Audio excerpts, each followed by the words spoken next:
Ready? Ano? Go! First, nakalagay na ang ating ito na lang. 1 tablespoon cooking oil. Nalagay natin yung rice. Di ba hindi muna? Ilang minute muna konti. Nalagay natin yung rice. Ito nanginginig ng kami. Mix na yun. Yes, ma'am. Mix na na.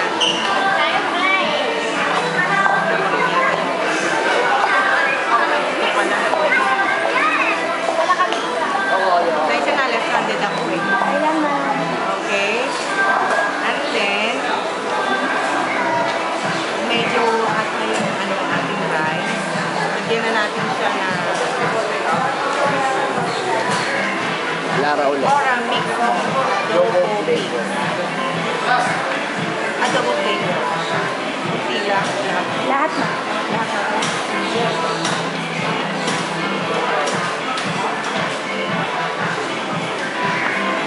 Mag-enjoy kaya. And then, mix again. Hanggang siya ay mahalo na sa rice. Bango. Adobo talaga.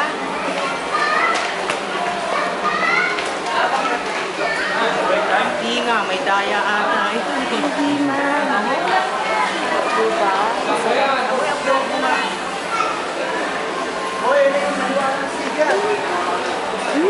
Oo nga. Amoy mo dyan. Talagang Mabango. mix mo. Makinis ang ano. Or ang mix mo pala talaga ang pagkain. Pagkain ko din natin. Smells delicious. And maybe taste delicious. Yes. Malalaman natin. Lang konting, ang tawag dito? Carrots, ma'am. Hindi konting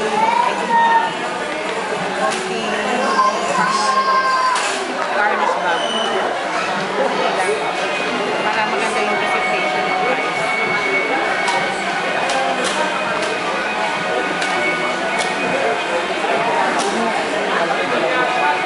Ganyan lang kasimple ang pagluluto ng Ora Mix. Try it and you will like it. Bye now. Okay? Okay na. Kasi tikman niyo, ma'am. Ay, titignan ko. Lagay niyo siya doon. Dito ka na itong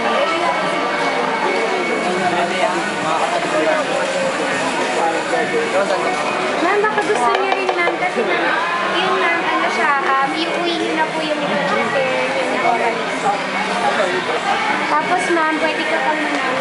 Worth 1,000 po na lahat. bango. Grabe. Anak, dito po. Sakto po kasi kailangan mo. Bango, no? Bango, adobo. Sige na, ma'am, try niyo po para to. Bango. Parang titis.